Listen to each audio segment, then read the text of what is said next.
Okay, good. I am very, very proud. So many of you made it here so early this morning. But good morning, everyone, to the 2025 Council of the Americas Symposium. A warm welcome to many friends here who join us today. Council of the Americas members, partners, the diplomatic community, those of you watching virtually, and an exceptional group of business and policy leaders. Really, thank you for being with us this morning.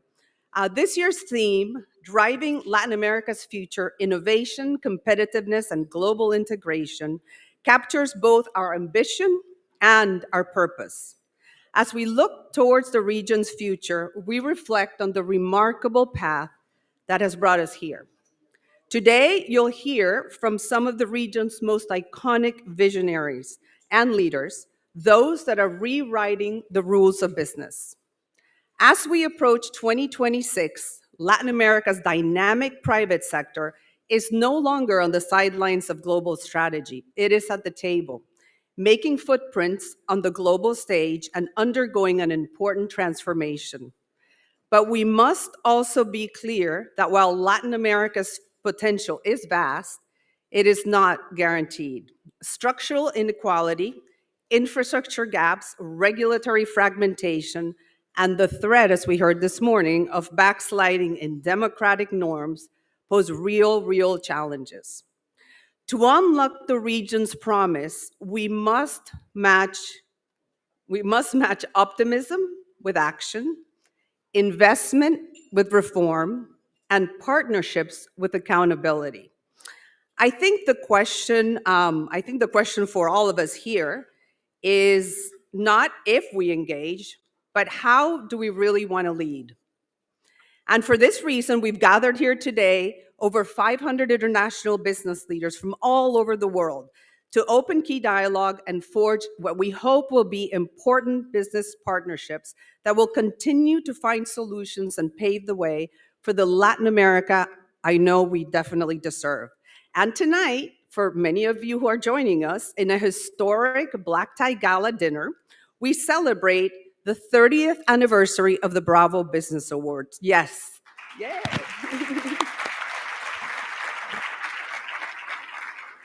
Can you imagine? It's 30 years as the only platform to recognize excellence in leadership in Latin America. And we are really honored to have here throughout the room with us this year's honorees, Chairman, President, and CEOs of Corporación Multiinversiones, FedEx Latin America and the Caribbean, Embraer, and Mercado Libre.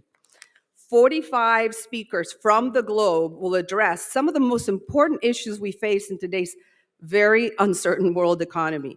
We start with a view on the shifting geopolitical landscape and what it means for Latin America. Then we hear from some of the largest multilatinas in Latin America, century-old companies that have not only survived, can you imagine this, through 100 or more years, but have also thrived through constant reinvention. We hear from trailblazers behind two of the region's most valuable companies, Mercado Libre and Nubank, and we celebrate global players like Embraer and Corporación Multiinversiones, proving that Latin American companies can lead on the global stage. And we close the day with key private sessions around the critical infrastructure needs for AI adoption and a special roundtable with the Ministries of Economy of Trade of El Salvador, Guatemala, Costa Rica, and Central America on Central American integration. I want to give a super huge thank you to our speakers who are here lined up, but thank you to the extraordinary Council of the Americas team. They have worked passionately, and I mean passionately, the entire year to make today a reality. I know, hopefully, I see some of you here, Cindy, Luciana, Lorraine, Natalia, Andres, Iliana, Gabriela, Sophie, and Lucy. I think they deserve... Yes. We have made it through the first 5 minutes, so this is good. And a special thank you, of course, to the 2025 sponsors and partners, because so many of you have been with us for over a decade. CAF Development Bank of Latin America and the Caribbean. This is a really great long list, so you're going to have to be patient. Amazon, Chubb Latin America, Inter, LLYC, Atlas Renewable Energy, Bank of America, Castillo Hermanos, Moody's, Salesforce, the AES Corporation, I told you it was really good and long, BlackRock, FedEx, Grupo Mariposa, McKinsey and Company, Americas Quarterly, Bloomberg Línea, CNN en Español, El País, Estrategia y Negocios, and Examen. And if anybody wants to join next year, you can come see me. Now we welcome our first panel of the day, Latin America's Opportunity in Today's Evolving Geopolitical Context.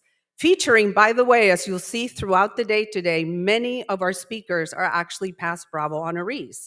So this year, 2025, Bravo Dynamic Leader, I don't know if you want to start coming up. Yeah, come on up.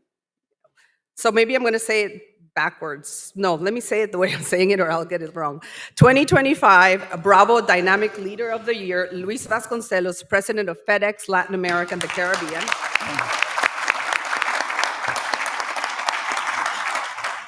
2004, Bravo, 2004, by the way, note that year, which is amazing. Bravo honoree Blanca Treviño, President and CEO of Softtek. 2009, 2009, Bravo honoree Andres Velasco, Dean of the School of Public Policy at the London School of Economics and former Minister of Finance of Chile.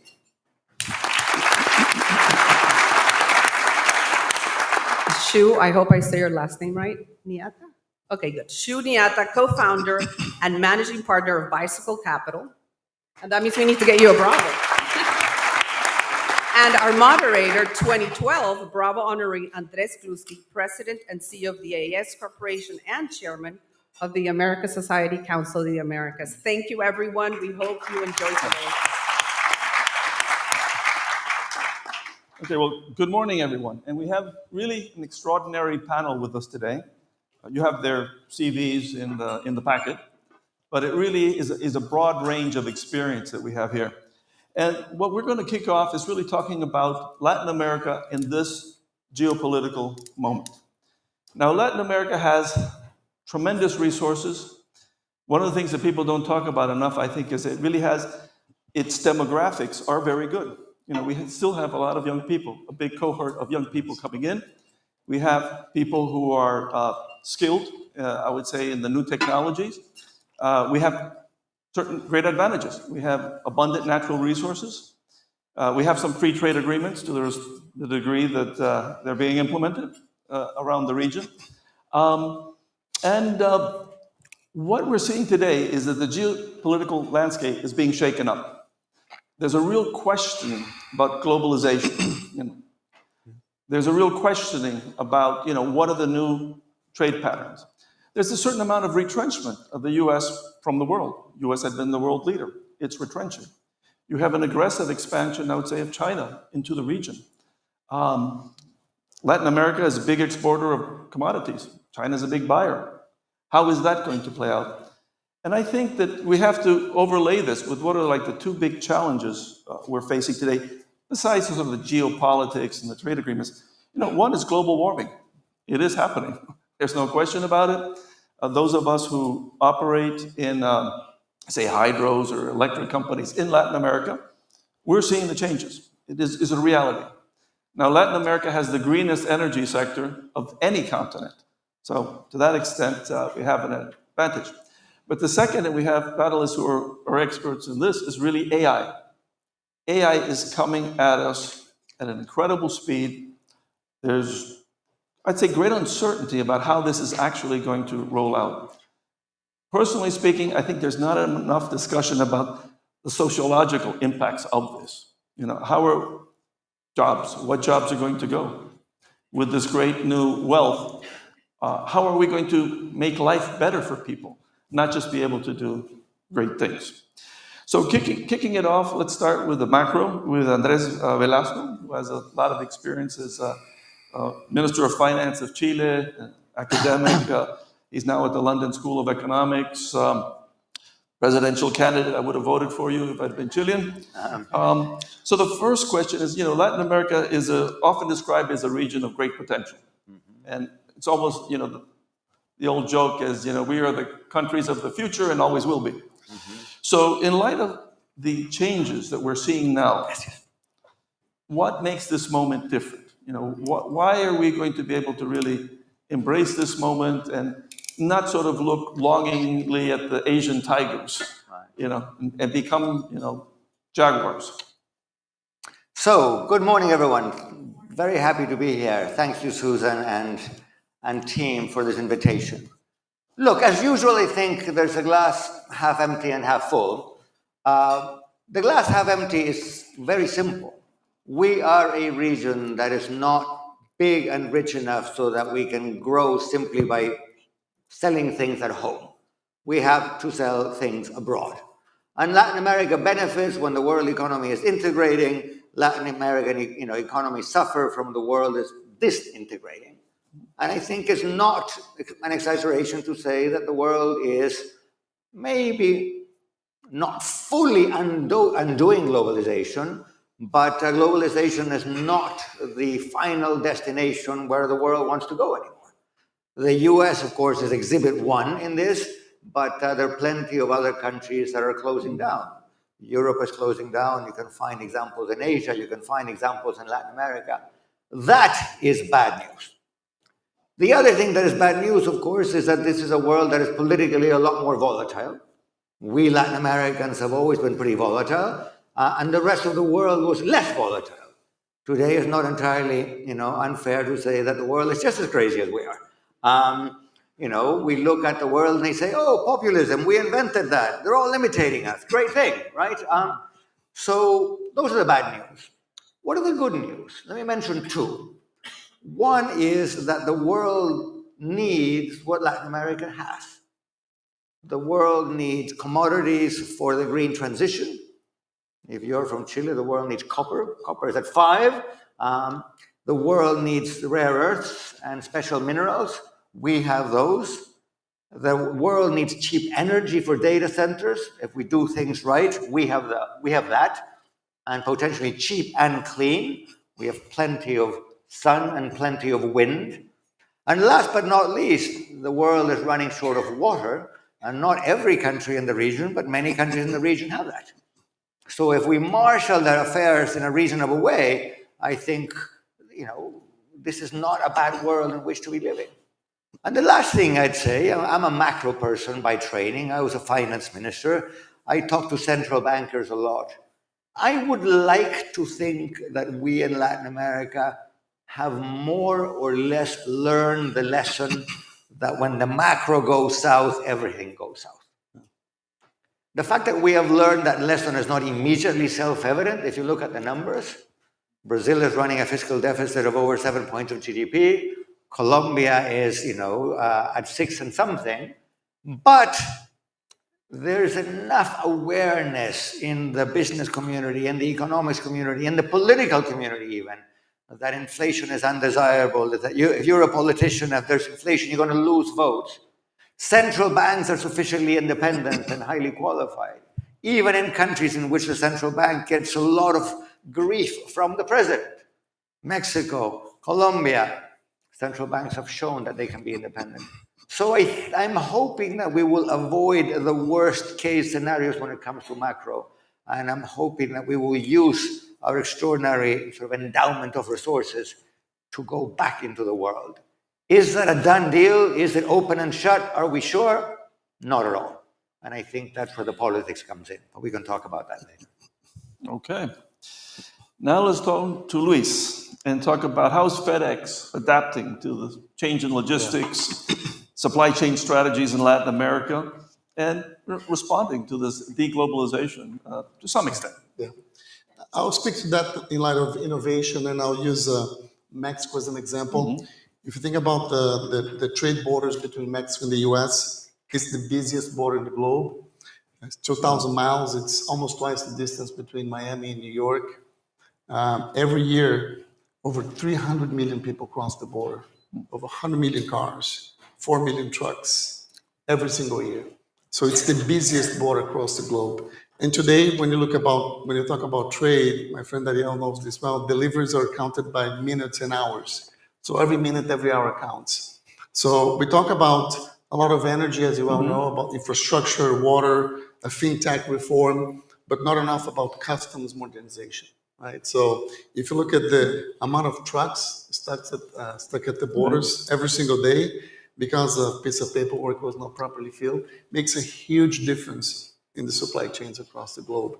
We have continuously invested in technology. To give an example, as we digitize our networks, where if a flight is coming from China into Mexico and there is an error in the code for tariffs, we can't change that while the flight is still arriving in Mexico. But as it lands, we need the customs to be as modernized, as digitized, so the supply chains can globally intersect. So I think President Sheinbaum is making an effort, and she listed that as one of the priorities for the Mexican government, to digitize the economy, but also to digitize the borders.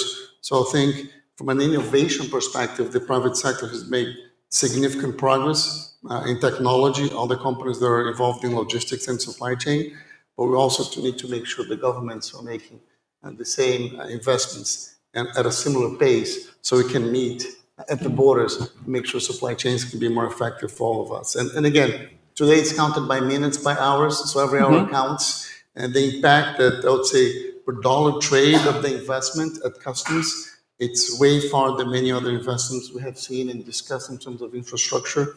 So the private sectors are making those investments. I think the governments are now bringing that in light of making this a priority. Dominican Republic is doing the same.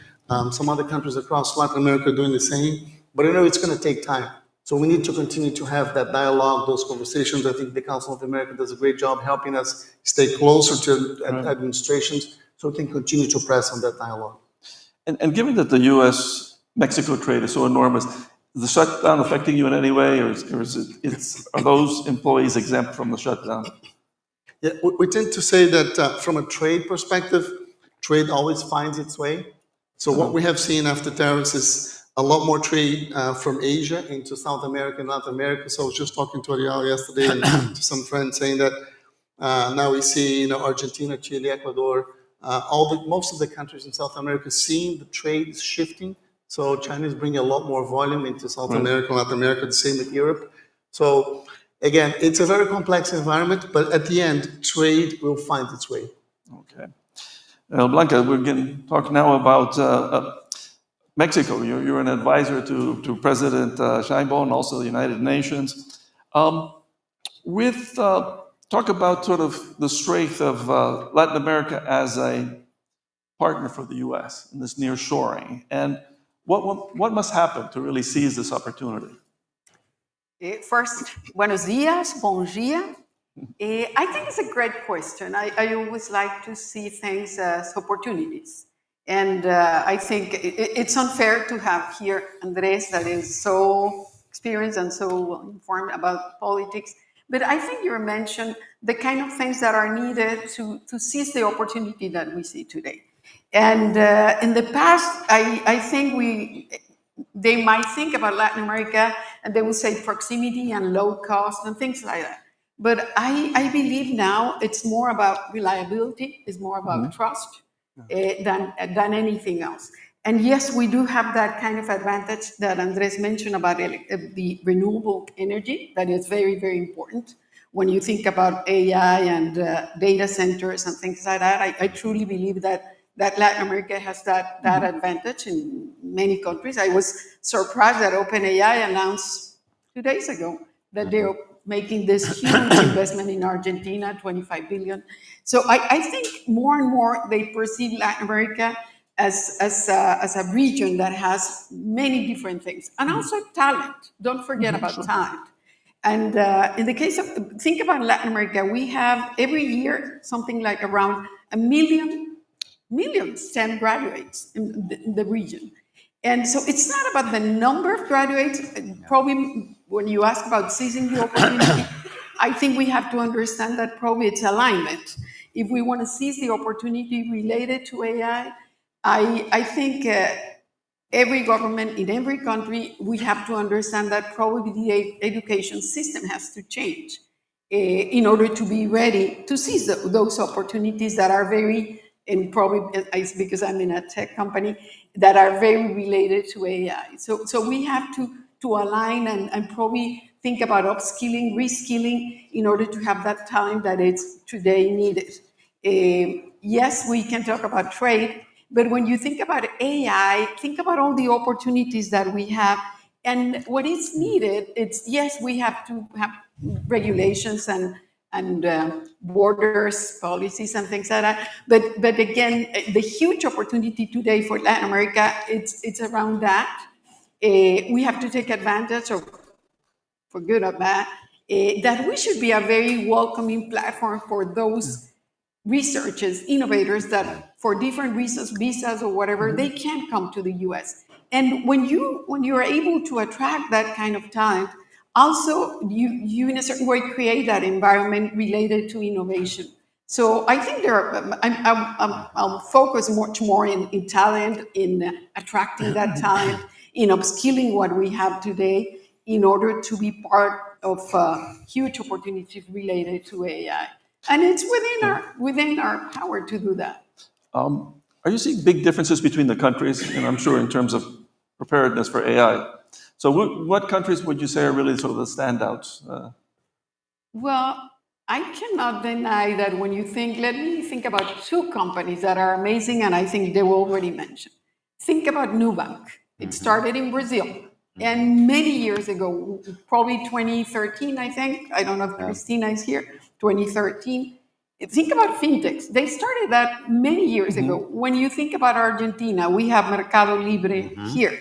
And look at how they are competing face to face with Amazon, really, really strongly. It's in many other regions, whatever e-commerce platforms were closed. So if you ask me, I believe, I would like to say that Mexico, and yes, the president just announced last week that we are going to invest heavily in building those capabilities that are needed. It was announced last week.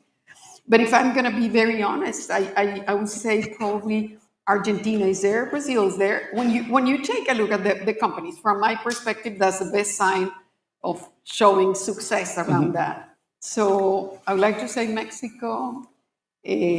Hopefully next year. If you ask me next year, I will say Mexico. Not today, but I'm going to use those examples as a very good sign of the way they're. It's not AI, not necessarily AI, but it's the way that they have been able to build those kind of innovation hubs or those kind of opportunities. AI sometimes is a little bit of a buzzword. You know, it's all the digitization and working on the internet. Okay, Shu, you have a very interesting background in terms of working at SoftBank. I also heard you were a professional music producer as well, combining a lot of things, Rhodes Scholar. Talking about Latin America, since you have a fund, bicycle fund, looking for VCs, how do sort of the big global LPs understand the sort of innovation opportunity in Latin America? Thank you. Nice to be here. First of all, you'll notice there are two Andres, not just one. And then Blanca and Luiz, and then Shu. I'm Kenyan, which has nothing really to do with Latin America, but I'm one of the biggest champions of Latin America and have been investing in the region since 2018, so for 7 years. And I've been raising capital for Latin America for the last 3 years straight. So I run Bicycle Capital, which is the largest growth investment firm focused on Latin America. We have over $500 million of capital for Latin America. And raising that capital globally has been completely instructive. I'll just share two things. The first is the people who are least excited about the opportunity to invest in Latin America are Latin Americans. Right. I've met family offices from Montevideo to Monterrey, and everywhere in between. And what they want is condos in Miami, not putting the capital back into the region. So that's something that I have no answer for and is probably worth reflecting on. The second is, relative to other places, Latin America is in a very interesting spot right now. I was just in Singapore 2 weeks ago. Everybody's depressed about Southeast Asia. I'm going to Europe in a week. Everybody's depressed about Europe. I'm from Africa. Everybody's always been depressed about Africa. Everyone's depressed about the US now. There are not that many bright spots, and the world is a relative trade. It's not about absolutes. And relatively speaking, Latin America right now is in an extraordinary position because of the confluence of geopolitics and AI. And with great respect to Andres, all the things you mentioned as opportunities in LATAM involve taking things out, taking out copper, taking out energy. Whereas some of the biggest opportunities, I think, is building things inside Latin America. The examples we've all been giving here that everyone's excited about, Nubank, Mercado Libre, and Embraer, are building things inside Latin America. And that's been happening forever. Latin America is the new world. Entrepreneurs built Latin America. New entrepreneurs are building inside Latin America. And if you apply capital to those groups of people, not just the young entrepreneurs, but the old entrepreneurs, I think the phrase of multilatinas fascinates me, this concept of companies that endure over generations. They run Latin America. I mean, these families run Latin America, these companies run Latin America. It's not the governments. And the AI opportunity to me is as simple as that. We talk about AI in broad terms, but it's too fuzzy a concept. I think the opportunities in LATAM is not to invent AI, it's to apply AI. And to apply AI in companies that already have presence in the economy and distribution, because all AI is cheap intelligence. Intelligence at the cost of electricity. And if you have that, suddenly you have no talent shortages. Suddenly you don't have any trouble building new products, which traditionally were the issues. Now you can hire as many agents as you want digitally. You can build products as easily as possible. The hard thing is distribution. And distribution happens through the older entrepreneurs who own businesses that are deeply integrated into the economy. So I think the single biggest opportunity in LATAM is putting AI tools inside large companies, not inventing AI or building data centers, all this. That's a game that other people will play. Yeah. And the founders who run these businesses have the entrepreneurial spirit, they're still involved, there are interesting generational transfers happening. If LATAM can do that right, then it will be way ahead in this AI wave. It will leapfrog, it won't be a follower in applying AI, not inventing AI. I think it's somebody who is excellent to have somebody who has like a global view, look at Latin America and be enthusiastic. There's a saying in Spanish, nadie es profeta en su propia tierra. Nobody is a prophet in his own land, you know. So, but it's also that's Silicon Valley, by the way, as well. Yeah. All the big founders in Silicon Valley are not from there. Of course. Outsiders are much more clear often about the opportunity. Yes, because you're caught in the weeds. And it's also interesting that you mentioned Miami. And I was thinking this morning, like, what an incredible city Miami is. And when you think about it, it's a lot of sandbars and swamps. And, you know, why Miami? And it didn't exist 100 years ago. If I had to say, it's really access to the US market and rule of law. And I think that's a message for Latin America. If you have the rule of law, you have the security to invest. So that kind of leads me into the next question, again, coming back to Andres, is, you know, right now in Latin America, how do governments in Latin America balance sort of the urgency of reform with the need for stability, that sort of, you know, long-term rule of law in the face of all these geopolitical tensions? Because if you're just focused on the immediate, it's hard to build, you know, this sort of long-term future. Now, I think Chile has done a much better job than most. What are your views on that? Sort of the immediate, at the same time, stability in the long term, and reacting, you know, populist pressures are increasing everywhere. Yeah. Very good question, but before I address it, I want to reflect on something Shu said, which I think is really important. Whenever the world goes crazy, there's an advantage to being less crazy than the rest of the world. One example, the 1940s. You know, when the 1940s, the world was in the middle of a world war, Latin America had a great decade. Partially because, you know, you could sell a lot of commodities for the war effort, but partially because, in contrast to the craziness of the world, we were a pretty quiet place and a pretty peaceful place and a somewhat democratic place. So I completely agree with you. There may be an opportunity there. We're not perfect, you know, and certainly our democracy is under a lot of strain, but you know, there are no wars in Latin America. It's a reasonably peaceful place. We have a big crime problem, which we need to address without a question, and that's bad for everything, including business. But you know, if you sit around in London, which is where I live, you know, Latin America looks like a reasonable place.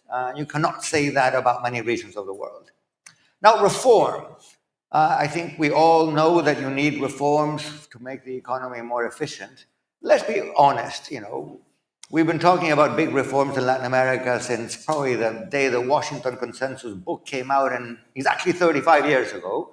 And we did a bunch of reforms in the 90s, which were long overdue, opening up the economy, lowering fiscal deficits, making central bank independence. Knock on wood, those things are here to stay. You never know. But the next generation of reforms is really hard. And, you know, we talk about it a lot, but let's be honest, not many countries, including my own, today have the political appetite for that. So if you ask me, I think the main challenge today is not so much economics, but political. You know, I said in remarks at breakfast today, you know, we all remember the Clinton advisor who used to say it's the economy, stupid. That was then. Now, it's the politics, stupid. The big challenge for the region is to get our politics somewhat straightened out so that we can find the votes in Congress to pass those reforms. Most countries in the region, not every single country, have a basic political problem. We elect presidents for 4 or 5 years, American style, but we elect parliaments in a proportional system, European style. Then the president gets elected, typically in a second round with more than 50% of the vote. That president claims a big mandate and says, I have this big list of reforms I'm going to pass, and the people want it. Then his ministers go to parliament on Monday and they realize that they have 20% of the vote, right? So which country today in the region has a president, man or woman, who commands a parliamentary majority? Nobody. So you announce big reforms and they don't happen. My cynical friends say this is a great thing because that limits the damage you can do. Maybe. But my not so cynical friends say, well, we need reform here and there. It's very hard to command the majorities needed. And I think that's where the challenge is. You know, we need political systems in which you have 4 political parties. My country has 22. Brazil has 44. You know, De Gaulle used to say, you cannot rule France as a country with 200 kinds of cheese. You cannot rule a country with 44 political parties. So I guess what I'm saying in a nutshell, I would put political reform first. That is the precondition for the other reforms to be feasible. But Blanca, I think Mexico, she has a that's strong majority. Exactly. That's what I was going to say. I said there's some exception, exactly. Yeah, in Mexico, is, and from my perspective, it's not good. Right. It's not good. Sure. They do have majority in both. And Yes. the kind of I was policies mindful of that exception. The kind of policies that they're approving are crazy. And going back to what you mentioned, Shu, about who and I don't get me wrong because I'm from Latin America and from Mexico, but it is concerning because then they don't need to, in a certain way, discuss and reach agreements and really discuss what could work and could incentivize investments. Again, because they do have that majority, they don't even take the time because they will say the people want this. So look at the judiciary reform that they just approved last week. Insane. And if I ask investors, they'll be very concerned. The judiciary was not last week, it was like a few months back. But last week they approved whatever, I don't remember, but something that again goes against the confidence that it's needed. And I want to say something related to that. It is true that in Latin America, probably one of the things that I emphasize reliability, but it's also confidence. Confidence about anything that is that we don't want to be just following, but leading and believing that we can do that. If it's apply AI, it's true. But I believe one of the reasons why we don't have that confidence, among many others, really trust that we have the time and that we have resources, but it's also how the politics is going to play, right? In Mexico is different than what you said about the other countries, but both are concerning, I believe. I believe that's one of the reasons why we should work much more in confidence in order to have what you described, because it is true. It is true. If you go to Monterrey, I'm from Monterrey, or you go to Chile, or you go to Argentina, there is always this discussion about politics, not all the other things. Yes, we do have resources. Yes, we do have time. But confidence related to politics, it is something concerning. Can I just say one interesting thing about Mexico? Yeah. Please. Great thing about Mexico, not just interesting? Yes, please. Something good about Mexico, No, right? I'm all optimism. So you're not going to get negativity from me. The B2C fintech opportunity in Mexico is one of the big unclaimed prizes in global venture capital. Big economy, under credit, it's just hanging there waiting to be captured. Nubank did it in Brazil and many others, but Mexico is still waiting for a champion. Mercado Libre and Nubank are racing to do it.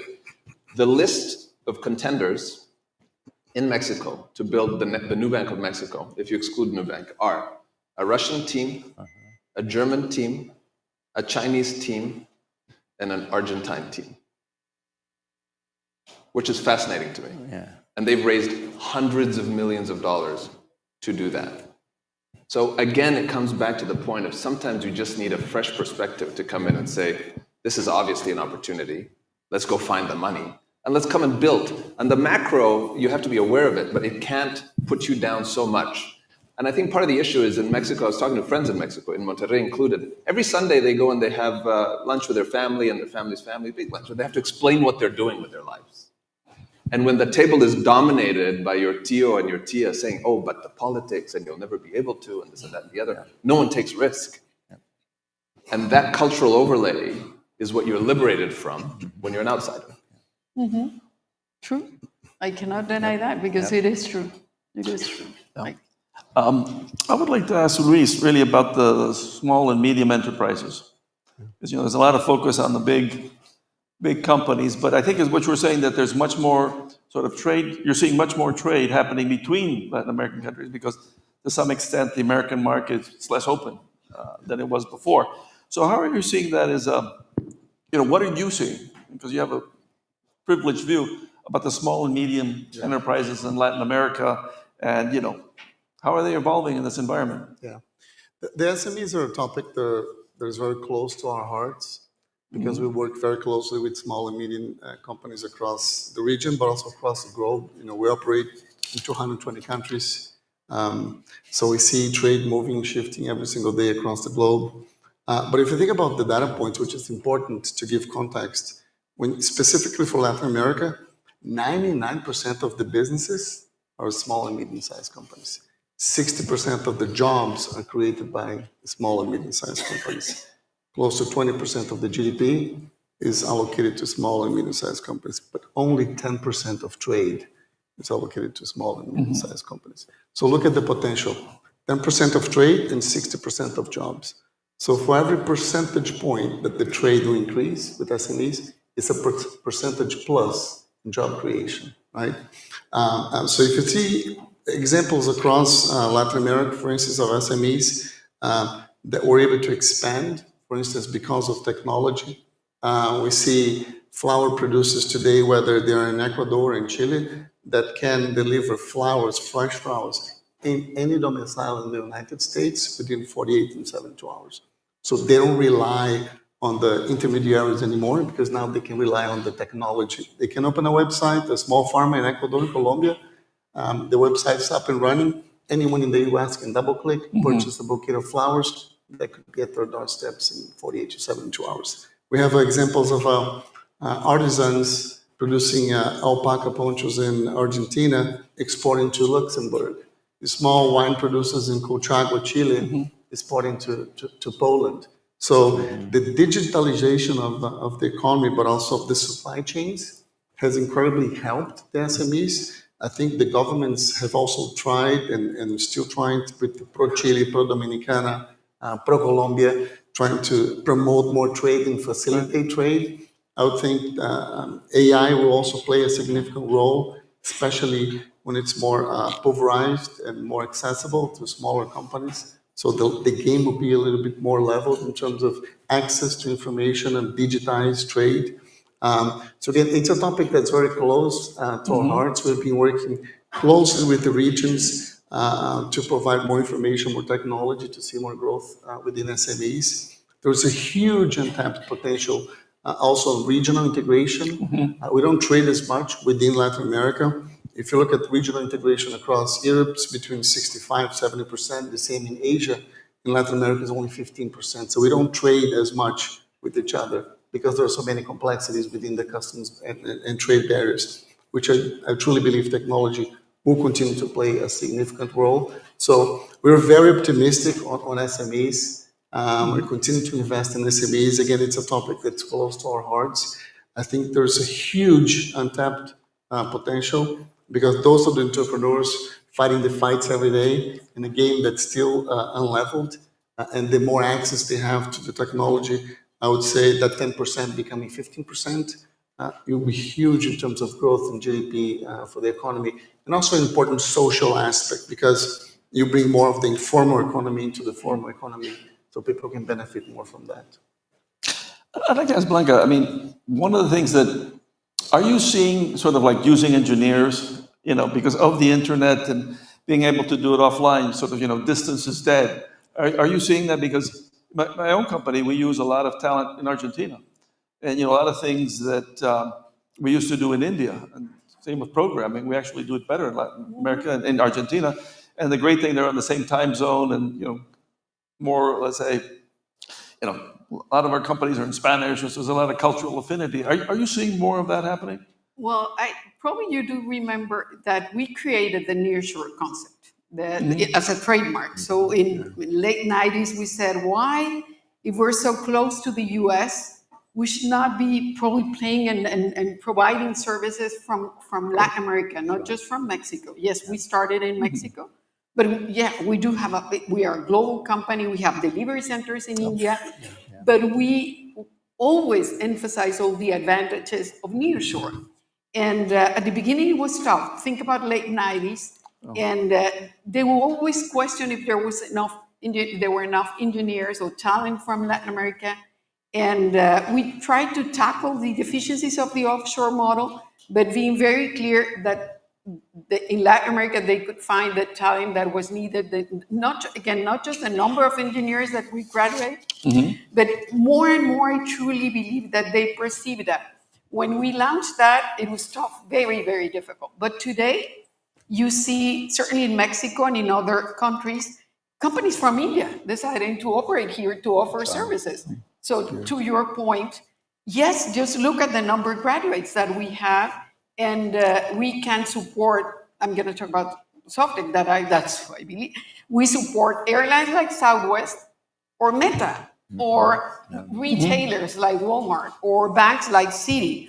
So I think they do understand, just like you do, that in Latin America, they can find that kind of talent. So it's not just about geopolitical advantages, the time zone proximity, but it's also about engineers, that it's very important. And today, I think they do understand that, they do respect that. If I think about the US market, more and more, what you said, it is true. They want to leverage India, but they see India, low cost, and number of engineers. But again, think about Latin America, 1 million STEM graduates every year. Yes, we have to align the skills, but we do have the time. And I'm glad that you do perceive that. Well, Mexico, I know, has increased the number of its engineering graduates tremendously over the last decade. It is incredible. It is, but also Brazil, Argentina, Chile. We have centers in Colombia, in Argentina, and I don't think it's a problem with the number of engineers. And the quality. The quality is great. Andres, one interesting data point in terms of scale, right? There's one Chinese auto part, that now it's opening operations in Brazil. Do you know how many PhDs they have? 100,000. Wow. So one company has 100,000 PhDs. It's just incredible the amount of scale and how much leverage they can produce when you compare it to our numbers. It's good to see the growth, but again, scale is something very difficult to deal with. Can I add something? I mean, as I listen to you guys, what do all these examples have in common? They're all about exporting services, right? Typically, when we talk about trade, we're talking about, as you pointed out, selling physical stuff. Increasingly now, we're talking about exporting services. And I think the potential for that from Latin America to the US, from Latin America to Latin America is gigantic.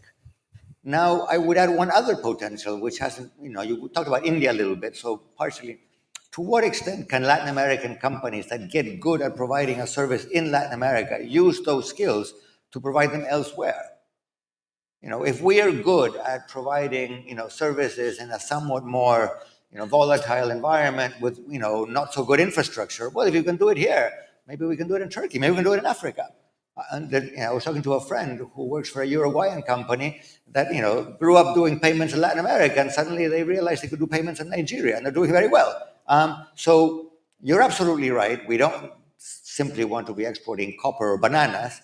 And so the question then is, to what extent these services that we get good at, whether financial services or transport or design or engineering or applications of AI, you're absolutely right. We're not going to be, pioneers of AI. We have to be, to what extent these applications, if they work in Brazil or in Mexico or in Colombia, can we sell them to the rest of the world? Because let us not forget, total Latin American GDP is way less than 10% of world GDP. So ultimately, we want to sell to the remaining 92% of the world. And the question is, can we provide services to the rest of the world? I think that is the big question. Yes, And we're doing yes, that. yes, Again, but- when I mention nearshore, Yeah. it's providing services mainly to the US, Yeah. but also to Europe. So Sure. to your point, Yeah. it was not just providing services within Latin America or for Latin America. It is really providing services to the US and Europe. Yeah. But so I think it's Absolutely. more than proven that we can do that. Because it is true. The potential, it's not Absolutely. necessarily within Latin America. It's really to open doors for the potential. that Shu we can disagrees. Yes, but also build for the people. Mercado Libre is a $100 billion company. They don't export a single thing. Sure. Nubank is a $70 billion company. Sure. There are so many underserved segments of the population and businesses in Latin America, and now it's cheaper than ever to build there. And you know who is doing that? Foreigners. Sure. Chinese companies expanding into Latin America now is at the fastest clip since anything I can remember. If you go to any country, you see the BYD signs everywhere. Sure. Meituan, a food delivery company from China. Didi, ride-hailing company from China. J&T Logistics, United Imaging, making MRI equipment. They're all coming to Latin America to do business there. That means those markets are meaningful for Chinese companies. And so why shouldn't they be meaningful for internal teams to build for as well? So I get the export push. Maybe instead of but, I should say and build for the populations in Latin America. I agree with you, but I want to stick with my but here. If we're all poor, selling stuff to other poor people is not going to make us rich. We're not poor. Well, compared to the rest of the world, we are. That's not true. Look, I completely agree with you that there are plenty of services and plenty of areas where companies can do very well providing service to Latin America. I completely agree with you. The question is, can Latin America go from being middle class in the world to being upper middle class in the world by selling stuff only to ourselves, given that we're less than 10% of the world? I think the answer is no. Ultimately, we have to ask ourselves, what are those skills that, I completely agree with you. I get really good at food delivery in Sao Paulo. If I'm really good at food delivery in Sao Paulo, can I do food delivery in Johannesburg? Why not, right? I will take the moderator privilege since we run out of time. Put it this way, let's sell to ourselves and others. Let's agree upon that. So let's close with, give me one word that will define Latin America's success in the next decade. Just one word. What would that be, Luiz? Yeah. I would say, back to my earlier comments, regional integration, there's still a lot of opportunities for us to further integrate within Latin America. To the discussion here on nearshoring and trade, just make sure we give the proper context, because as you think of some countries in Latin America, you still think of bananas, which is not true anymore. If you look at Central America, you have medical devices, technology, you have pharmaceuticals. And I agree with Andres, because we need to trade to continue to produce wealth. It's very important. The intra-regional trade is important to foster more growth and jobs. But the external trade, we need to be trading with our external partners to have more influx of capital and funding into our countries. So one, I think the reality is changing. To your point on nearshoring, we do see in every single country across Latin America industries that are not related only to commodities anymore. Second, I think regional integration will be... No, it was one word. Yeah. I'm sorry. But I would say regional integration. Regional integration. Okay, Blanca. Probably I should say resilience, reliability, but I'm going to say confidence. To your point, we have to believe that we have everything that is needed to seize the opportunity, because we have everything that is needed or required. But we have to believe that we can lead, not just follow. So I would say confidence. Okay. We love talking, Andres, so we can stick with No, that. I know. As an economist, asking And another I economist. should say something different. Reliability, One word. technology, nearshore. But I think we have to believe that. I was going to say confidence, I want to say trust. Or actually, I want to explain it this way. You said something which I thought was brilliant. As long as the tío and the tía are telling us you can't do it, it's not going to be done. So let's stop believing the tíos and the tías. Sure. Build. Build. Build. Excellent. See, one word. One word. You got it. I would That was almost, last. I I would bet. almost get there. I'd say rule of law. I think that's what we need. We have rule of law. We have everything else. Well, a big hand for the panelists. Thank you all very much.